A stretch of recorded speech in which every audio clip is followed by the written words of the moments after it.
48 साला मोहम्मद अनवर के साथ उनका जमा साल बेटा 18 साला मोहम्मद आसिफ।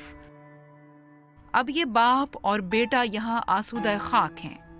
ताज़ा कब्रों की ताज़ा मिट्टी पर बिखरे ये फूल एक बाप और बेटे का नोहा पड़ रहे हैं।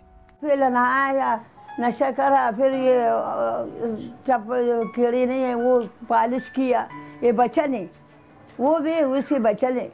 अब सब संभाला, ये सब खुशी में पहला ये साहब लोग को टेलीफोन करा, बोलते हैं इसका पिटरी है कि क्या है, उधर जाना है तो मेरे पास आओ तो हमारा गाड़ी में जाएगा। तो वो गया उसके साथ, बाप के साथ, बस स्कूटर में दोनों गया। आधा घंटा नहीं हुआ, अब बस खबर लग गई। स्कूलों पे करते हैं, मस्जिदों के अंदर करते हैं, इमाम बारगाहों के अंदर करते हैं, ये कहाँ नहीं करते, बाज़ारों में करते हैं। ये तो दरिंदे हो चुके हैं, दरिंदे ये। जबकि इस्लाम अमन का मज़हब है। नबी करीम सल्लल्लाहु अलैहि वसल्लम की हदीस है कि दौरान जंग भी बच्चों को नहीं मारना है, औरतों को नहीं मारना है, बूढ़ों को नहीं मारना है, दरख्त नहीं काटने। पुलिस जराये के मुताबिक खुदकुश हमलावर तकरीबन 20 साला बारिश नौजवान था, जिसने सफेद रंग की सुजुकी पिकअप चौधरी मोहम्मद असलम के घर के मरकजी दरवाजे पर टकराई थी।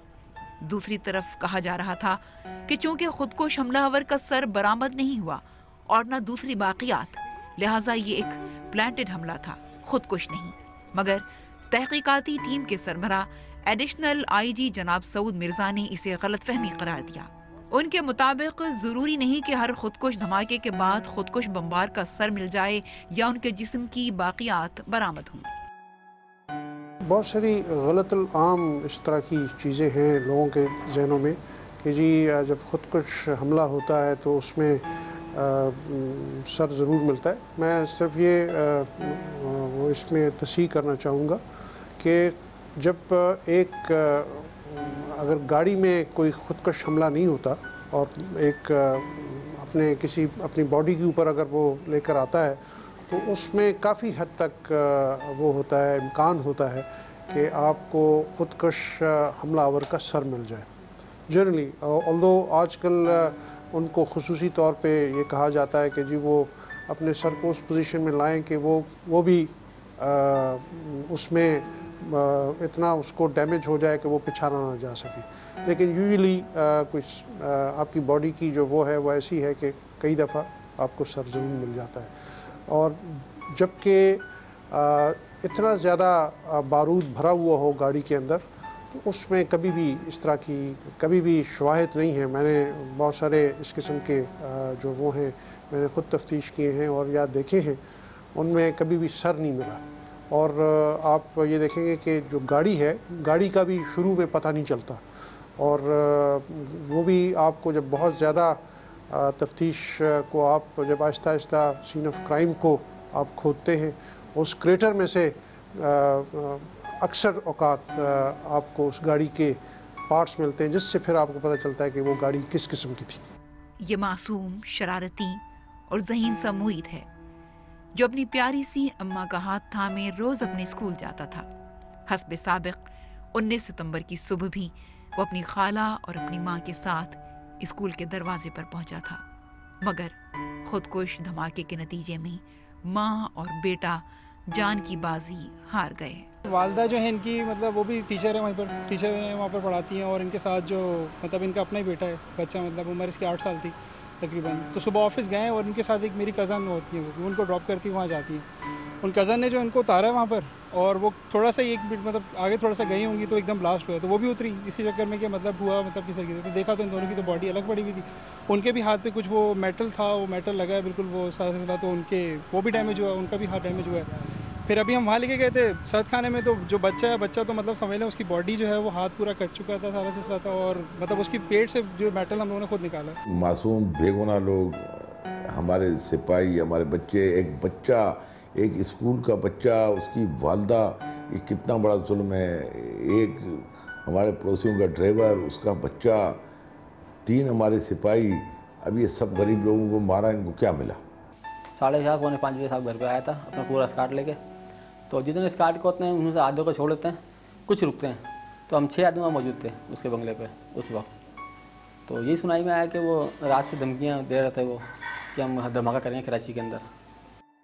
मुमताज बीबी के अहले खाना ने समा की टीम से गो के बातचीत करने से माजरत कर ली, मगर यहाँ इस बस्ती के खामोश मकीनों के दरमियान नन्हे मुईद और मुमताज बीबी के सरहाने कुरानी आयात का विर्द करते मुईद के नाना और मुमताज बीबी के बूढ़े वालिद की आंखें सब कुछ कह रही हैं कि इन शोहदा का खून रायगान नहीं जाएगा। सदमे के मारे यहाँ ऐसी चुप लगी है कि सिर्फ आंखें बोलती और सवाल करती हैं कि दहशतगर्दी की आड़ में गए इन मुसाफिरों का कोई एक कसूर भी बता दिया होता।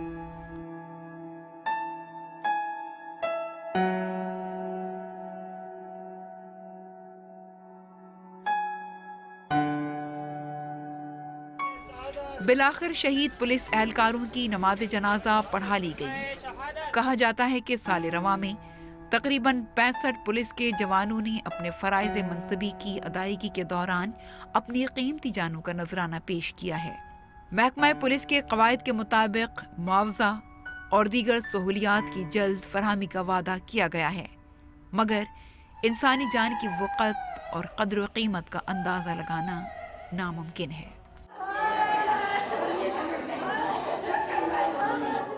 मैं सोहेल अहमद का बड़ा भाई हूँ, शकील अहमद मेरा नाम है।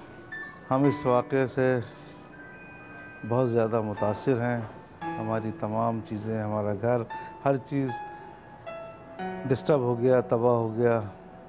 बड़ी मुश्किलों से, बड़ी जद्दोजहद के साथ हमने अपने वालिदैन के इंतकाल के बाद इन छोटे बहन भाइयों की परवरिश करी। अल्लाह अल्लाह करके हम इस मुकाम पर आए थे कि अब आहिस्ता आहिस्ता हम जो है सेट हो रहे थे। जब खुशियां देखने का दिन शुरू हुए तो हमारा भाई हमसे जुदा हो गया। उसने हमें तो बस यही बताया था कि ज़ख्मी है वो, हॉस्पिटल लेके गए। हम उसे हॉस्पिटल देखने जा रहे थे तो वो कहने लगा नहीं आप लोग घर पे चलो, हम घर पे लेकर आ रहे हैं उसे। उसकी बैंडेज वगैरह जैसे हो चुकी है, ट्रीटमेंट मिल चुका है, उसको हम लेकर आ रहे हैं। हमने कहा अच्छा हम घर चले जाते हैं। हम घर आए, यहाँ आके देखा तो बस एक क़यामत थी जो यहाँ बरपा थी। बस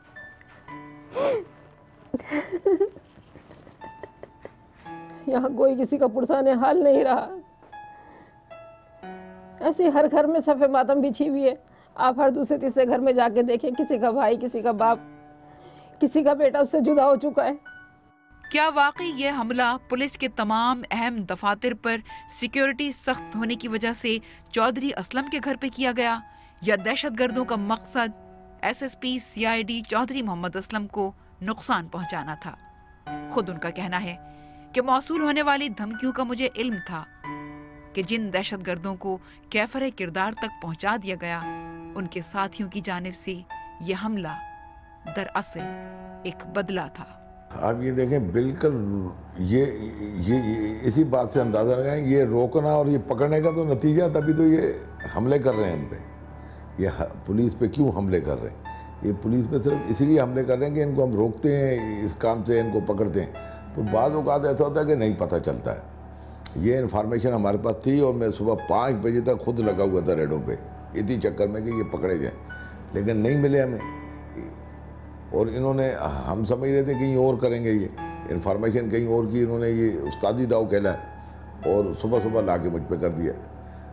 जब मुझे सुबह ये धमाका हुआ तो मेरी फैमिली ने कहा कि जनरेटर फटा है, तो मुझे अंदाज़ा था, मैंने कहा नहीं हम पे अटैक हो गया, और फिर उनको मैंने निकाला घर से। मुसलमान हूँ, मैं इनसे बिल्कुल नहीं डरने वाला और ना मैं इनको छोड़ूंगा। मैं उस वक़्त भी बुलेट प्रूफ गाड़ी में नहीं घूमता था, आज भी बुलेट प्रूफ गाड़ी में नहीं घूमता हूँ, और मैं उसी घर को बनाऊंगा और उसी में रहूँगा। ये ऐसे अगर हर आदमी इनसे डरेगा और उस पर ये हमला करके अगर मैं इनसे घबरा जाऊँ तो वो तो अपने मकसद में कामयाब हो गए। आज मैं घबरा जाऊँगा, कल दूसरे पे करेंगे, वो घबरा जाएगा, तो फिर इस मुल्क को हम इनके हाथ में डाल दें, ये बेगुनाह मासूम लोगों को मारें और ये मुल्क पे कब्जा कर लें। कराची में 2002 से अब तक कोई 14-15 के करीब बड़े टेररिस्ट अटैक्स हो चुके हैं, दहशतगर्दी की वारदातें हो चुकी हैं, और उसमें कराची पुलिस का हाई प्रोफाइल केसेस में ट्रैक रिकॉर्ड बहुत अच्छा है, और उसमें से तकरीबन 85% जो वारदातें हैं वो हमने ट्रेस की हैं। तो मुझे बहुत ज़्यादा इस चीज़ पे कॉन्फिडेंस है कि ये वारदात भी इंशाल्लाह जो लोग भी इसके वो हैं पीछे हैं, हम उन तक पहुंच जाएंगे और वो इंशाल्लाह किसी दिन हमारी हिरासत में होंगे। तुम मुसलमान नहीं, तुम तो इंसान नहीं। हाँ, तुम एक वहशी दरिंदे हो, एक सफ़ाह कातिल जिसका दिल एक लम्हे को भी नहीं लरसता, जिसको सिरे से रहम ही नहीं आता। सुबह सवेरे नहा धो के परफ्यूम लगा के और क्या नाम है जब तैयार हुआ बोल रहा था क्या नाम है आसिफ को उठाओ, वो अपनी घरवाली को बोला क्या नाम है उसको साथ ले जाना है। साहब ने फ़ोन किया, आसिफ दूसरे दफ्तर में होते थे, वो 9 साढ़े 9 बजे जाते थे। साहब ने बोला चलो भाई आ रहे इनके क्या नाम है अनवर भाई, तो ये अपने बेटे को भी ले आएंगे। फ़ोन कर देते हैं कि मेरे साथ ही दफ्तर निकल जाएगा गाड़ी में, अभी क्या नाम है बसों में जाएगा। चलो जिस दिन उसको क्या नाम है कहीं जाना होगा तो बोला रुकते रुकते जाएंगे, चलो आसिफ को भी साथ ही ले लो। कभी 15 दिन बाद 10 दिन बाद ऐसे महीनों में बाद बोलते थे, जब मूड होता तो साहब बोलते थे चलो उसको ले आओ, मैं साथ ही ले जाऊँगा। मुझे पता होता मैं अपने बेटे को तो रोक लेती ना, मुझे क्या पता था कि ये लोग इस तरह करेंगे। मेरे बच्चे और मेरे शौहर दोनों मर गए। ये तो लोगों की जानें ले रहे हैं, पूरे घर तबाह हो। एक आदमी मर रहा है तो उसके बीवी है, बच्चे हैं, माँ बाप है, बहन भाई, तो पूरा उसकी फैमिली उसका घर तबाह हो रहा है।